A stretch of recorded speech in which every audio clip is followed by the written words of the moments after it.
Olá, pensa numa situação comum, aquela corrida sem fim para alcançar um objetivo e assim que se chega lá, a motivação sobe, né? Pois é, hoje a gente vai mergulhar numa ideia que vira esse jogo de cabeça para baixo. A ideia é trocar o foco em objetivos pela construção de sistemas. Parece ousada, eu sei, mas a proposta é exatamente essa: parar de perseguir resultados e, em vez disso, começar a construir os processos que fazem esses resultados se tornarem inevitáveis. E para começar, olha só essa citação do James Clear, que é impactante. Ela bate de frente com tudo que a gente costuma ouvir sobre metas. O que ela quer dizer, no fundo? Que ambição sozinha não basta. O que realmente sustenta o progresso, sabe, no longo prazo, não é só a vontade de chegar em algum lugar, mas sim a qualidade daquelas rotinas diárias, do dia a dia mesmo, que levam a gente até lá. Bom, a nossa jornada aqui vai ter 5 etapas bem claras. Primeiro, vamos entender por que, afinal, os sistemas levam a melhor sobre os objetivos. Depois, a gente vai meio que desmontar um sistema eficaz para ver como ele funciona por dentro. Em seguida, vamos dar uma olhada em como as rotinas de elite são construídas, falar da importância do planejamento e da recuperação e fechar com o que talvez seja o segredo de tudo isso, a consistência. Então, vamos lá para a nossa primeira parte. O ponto aqui é entender a mudança de mentalidade. A diferença fundamental é entre focar só lá na frente, no ponto de chegada, e se apaixonar pela jornada, sabe? Pelo processo que move a gente para frente todo santo dia. Olha, o contraste aqui é gritante. Objetivos, eles sempre jogam a gente lá para o futuro, para um ponto final. E qual é o perigo disso? Quando se chega lá, a motivação pode simplesmente sumir. E aí vem a regressão. Agora, os sistemas, eles ancoram a gente no presente. É o que a gente faz hoje que molda quem somos. E a grande sacada disso é que o sucesso para de ser só uma esperança e vira uma consequência natural, quase inevitável, do processo que foi construído. E esse exemplo é perfeito para ilustrar essa virada de chave. Em vez de focar num resultado externo, tipo quero perder 10 quilos, o foco muda completamente. Ele vai para a identidade. Quando alguém diz eu sou o tipo de pessoa que treina 5 vezes por semana, isso não depende de um resultado lá na frente. É uma declaração sobre quem essa pessoa é agora, no presente. E as ações, claro, vêm para confirmar essa identidade. Beleza, já entendemos a filosofia por trás da coisa, agora vamos para a parte prática. Nesta sessão, a gente vai literalmente desmontar um sistema eficaz para entender as peças que fazem ele funcionar. É agora que a teoria vira ação. Pensa num sistema que funciona de verdade, como se fosse uma máquina bem azeitada. Tudo começa com o quê? Com um gatilho. É o sinal de partida. Esse gatilho dispara uma rotina bem específica. Logo em seguida vem a recompensa, que é aquilo que faz o cérebro pensar: opa, gostei disso, quero de novo. Mas para isso tudo funcionar, a gente precisa ser tipo um arquiteto do nosso ambiente. Ou seja, tirar os obstáculos do caminho para começar e, ao mesmo tempo, criar dificuldade para as distrações. E para fechar o ciclo, claro, tem que acompanhar os resultados e ir melhorando sempre. É basicamente uma fórmula para mudança. E dentro dessa estrutura toda, tem um conceito muito poderoso que são chamados hábitos angulares. Quem popularizou essa ideia foi o Charles Duhigg. Um hábito angular pensa assim, é um único hábito-chave, fundamental, que quando a gente estabelece, ele meio que dispara uma reação em cadeia de outras boas decisões. É o bom e velho efeito dominó, só que aplicado ao nosso desenvolvimento. Dá uma olhada nesses exemplos. Fazer exercício de manhã muitas vezes leva a gente a comer melhor, porque, poxa, ninguém quer jogar fora o esforço do treino, né? Outro exemplo, arrumar a cama. Parece bobo, mas é a primeira vitória do dia. Cria um momento positivo logo de cara. O ponto é, focar em dominar só um ou dois desses hábitos já tem o poder de redesenhar um dia inteirinho. Ok, vamos ver agora como tudo isso funciona na vida real. Nessa parte, a gente vai analisar as rotinas, o dia a dia mesmo de pessoas de alta performance. Como é que elas garantem a consistência e extraem o máximo de resultado, desde a hora que acordam até a hora de dormir. Tudo começa de manhã. A lógica por trás disso é bem simples, na verdade. Quando se consegue vencer a primeira hora do dia, isso gera um embalo, uma sensação de controle e de tarefa cumprida que vai se espalhando pelo resto do dia.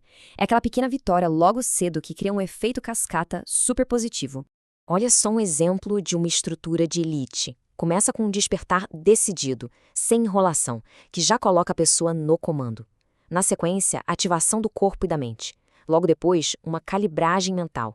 Um tempo para planejar, agradecer, direcionar o foco. E aí vem o golpe de mestre. Um bloco de 90 minutos de trabalho focado na tarefa mais crucial do dia. Tudo isso antes do mundo lá fora começar a fazer barulho. Mas atenção, a performance da manhã seguinte, ela começa na noite anterior. Uma boa rotina noturna não é só sobre fechar o dia, é sobre preparar o próximo dia para ser um sucesso.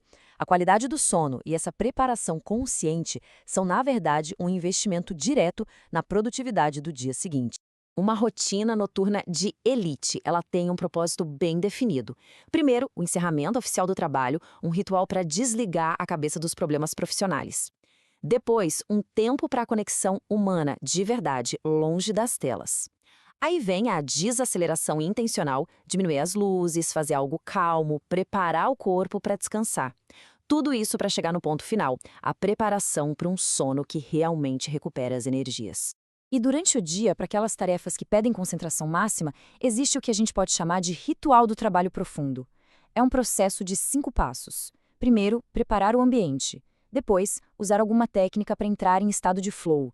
Terceiro, executar a tarefa com foco total, sem distrações. Quarto, fechar o ciclo de forma organizada. E, o que é crucial, o 5º passo, fazer uma pausa obrigatória para recuperar as energias antes de começar a próxima. Certo, agora vamos dar um passo para trás e olhar o quadro geral. As rotinas do dia a dia são a base de tudo, mas para elas se sustentarem, precisam de estruturas maiores por trás. A gente vai falar agora sobre os sistemas de planejamento e de recuperação que garantem que essa consistência dure no longo prazo. O ritual de planejamento semanal que muita gente faz no domingo traz uma clareza absurda para os próximos 7 dias. Funciona assim. Primeiro, se revisa a semana que passou. Depois, se define os 3 a 5 objetivos mais importantes da nova semana. Em seguida, se bloqueia tempo na agenda para eles, dando prioridade. E, por fim, a gente já tenta antecipar possíveis problemas. Sabe o resultado disso? Menos cansaço de ter que decidir o que fazer a toda hora durante a semana. Esse gráfico aqui mostra uma coisa fundamental. Performance de elite não tem a ver com trabalhar mais horas. De jeito nenhum. Tem a ver com a intensidade do foco.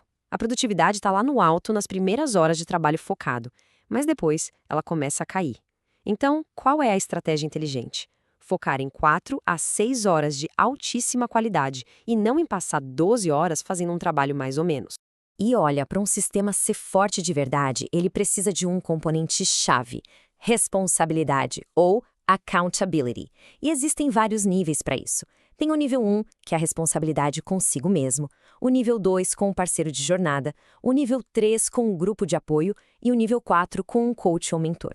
A regra de ouro é bem simples. Quanto mais importante for o objetivo, maior tem que ser o nível de responsabilidade para garantir que a coisa aconteça. E com isso, a gente chega na nossa parte final, que vai amarrar todas essas pontas. O princípio fundamental, a base que faz qualquer sistema funcionar de verdade. Não é a perfeição, nem a intensidade de vez em quando. É algo bem mais simples, mas infinitamente mais poderoso. Olha esse número, 37 vezes maior. O que isso quer dizer? É o poder dos juros compostos, só que aplicado no nosso desenvolvimento. É o resultado de melhorar só 1% a cada dia durante um ano. Aqueles pequenos esforços diários que parecem não fazer diferença nenhuma, no fim se transformam num crescimento exponencial. É a matemática impressionante da consistência. Então, beleza. Mas como saber se um sistema está realmente funcionando? O ponto-chave é o seguinte: um bom sistema não acaba com a sua energia. Pelo contrário, ele a estabiliza. Ele tem que ser seguido na maior parte das vezes, tem que ficar mais fácil com o tempo e, obviamente, tem que gerar o resultado esperado de um jeito sustentável. E um recado importante: se um sistema falha sem parar, o problema provavelmente não é a pessoa, é o desenho do sistema que precisa ser ajustado. E para a gente fechar, nada melhor do que essa citação atemporal de Aristóteles. Ela resume com perfeição toda a filosofia que a gente explorou aqui. A excelência, no fim das contas, não é um ato isolado, um momento de brilho. Ela é o resultado acumulado do que a gente faz, dia após dia. Então, a pergunta final que fica no ar é: quais são os sistemas que estão sendo construídos hoje e que vão definir os resultados de amanhã?